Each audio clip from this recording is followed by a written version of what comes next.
Hey everybody, welcome back to Lettermen Row. I'm Austin Ward. That's Jeremy Birmingham and Spencer Holbrook. This is Rapid Reaction, brought to you by Byers Auto. Guys, it's real. We have a schedule. Now, it's the third schedule we've got this year, and we've got to do this a couple times. But, hey, there is now an 8-game plus one model. The Buckeyes know when they're going to play. They know who they're going to play. This time, it feels like it's real. 3 times this year they've had a season opener, right? So here we are. The Big Ten gods are giving everyone what they want and having a little fun with it by having Ohio State and Nebraska, the two teams that clearly everyone in the league hates the most right now, playing in the first game of the year. And I think that's great because truly we don't know what's going to happen. We don't know if we're going to have any more games other than that first week. And I think you just have to get it into your mind that every week is its own sort of mystery and its own sort of experience. But I hope that October 24th Nebraska date at Ohio Stadium is a celebration of the Big Ten and what those guys on both those programs really did to get going. So I expect that one to at least be fun. Yeah, I think it's not fun for Nebraska. They're going to it won't be fun for Nebraska. I think it's interesting that the way you said it. How can anybody hate? The rest of the league should be celebrating Ohio State and Nebraska that they get to play football. The Big Ten offices in Chicago, maybe they are not big fans of the Buckeyes and Huskers for what they've put them through. But, I think that that's kind of fitting that those two fought so hard to play. And then Nebraska, it's not going to be as fun for them, but they get to, Scott Frost and Ryan Day can bump fists and say great work on trying to get football back. And then you've got to imagine that after what we've seen in this series over the last few years, that Justin Fields will put up 6 touchdowns and be done by halftime. That's October 24th, the very next week. October 31st, Halloween. It's the Big Ten East Division Championship game. I got no problem saying it, even in week 2 at Penn State. November 7th, a bye week. Rutgers will come scrimmage against Ohio State's 4th string. November 14th, the Buckeyes go to Maryland. November 21st, they host Indiana. November 28th, at Illinois, another bye week. December 5th, at Michigan State. And the game is once again at the end of the regular season. It'll be December 12th against the Wolverines. Spencer, when you look at this slate, obviously, December 19th will be the Big Ten Jamboree, and the championship game is scheduled for Lucas Oil Stadium. What jumps out to you? What's your first takeaway with schedule number 3? Rutgers in week 3. I am going to call it now. That game doesn't happen. Okay. Other than that, happen, by the way. Yeah, no, but I don't think it will happen. Just for the record, Rutgers came out and said week by week. I think that's going to be a week thing where they're just like, yeah, we got some cases. Week, W-E-A-K. Yeah, Rutgers wasn't thrilled to get this schedule, and they weren't thrilled to be playing football. So I don't think that game will happen. But aside from that, the obvious, that Penn State game is so much fun. You get Ohio State, Nebraska, like Berm said, the celebration of the Big Ten, and then the Big Ten punishes Nebraska by sending Wisconsin their way in week 2. Ohio State gets to play Penn State. The conference can celebrate for a second week because that will be a ratings bonanza for Fox. It will be a showcase for the league, and it will really set the tone for the way the rest of this schedule will go. And Ohio State, to me, it looks like once you get through that Penn State game, you got a little bit of a look ahead spot when you get to Michigan State. And other than that, you got to worry about Michigan, and I think that's the key to this entire schedule. I think that the Big Ten – I'm sorry, Austin, I just have to get this joke in.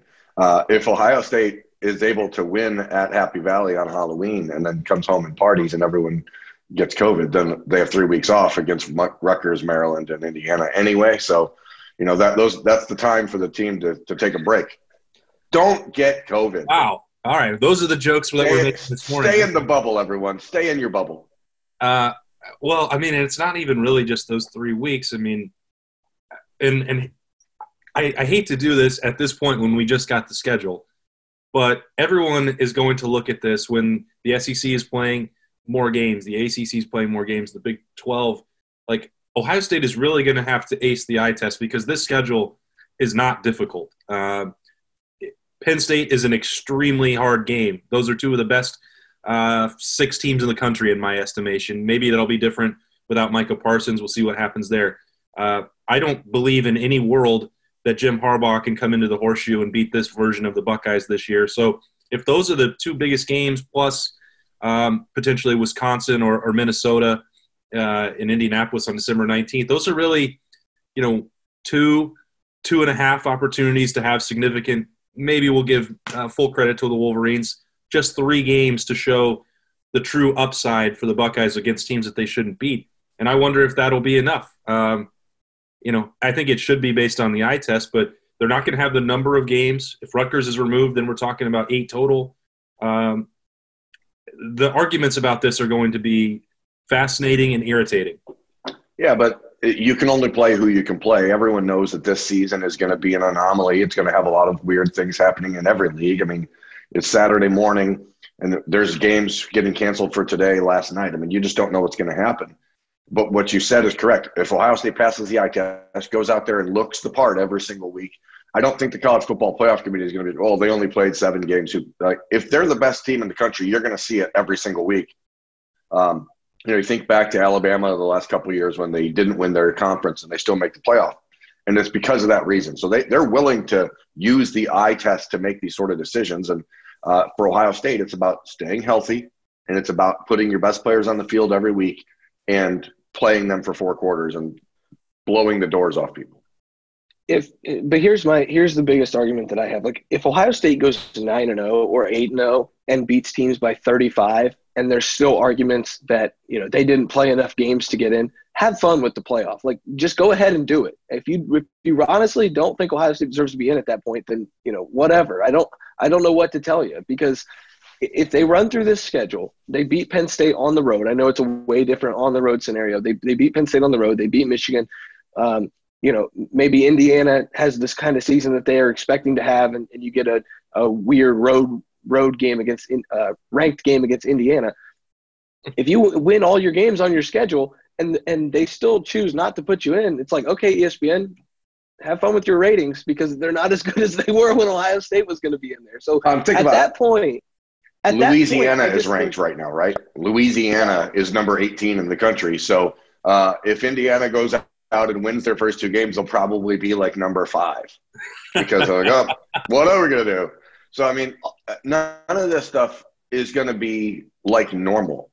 So everyone has to understand that if Ohio State is one of the best teams in the country, and everyone knows they are, like, they know that, and as long as they do what they're supposed to do, they will get in the college football playoff.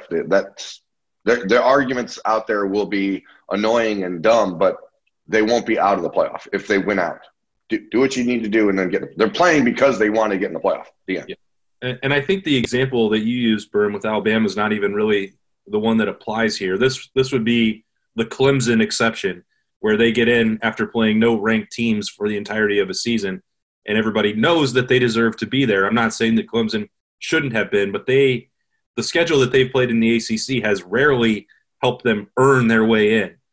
It has been the way that they played against teams that they were never in a million years going to lose to. And I think that's what Ohio State will have to do for the majority of this schedule, is send that message. But then there are also you'll really focus in on Halloween and December 12th and December 19th. It's another situation as well where Ohio State will have an opportunity with 2 strong closing arguments no matter what to make that case. And maybe there's an opportunity here for Penn State where if they do drop that game on Halloween, as I expect that they will, that they could run the table from there and impress some people. Who knows what's going to happen?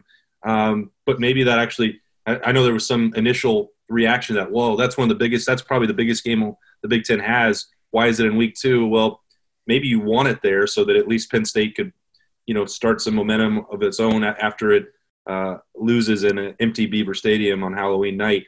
I don't know. I like speculating now on a football schedule because we have one, so that's what I'm going to do. The interesting part to this entire schedule, not just Ohio State's but the Big Ten, is the Michigan-Wisconsin game. Because if Wisconsin drops that game, they've got to, do some work to get back to the Big Ten championship conversation.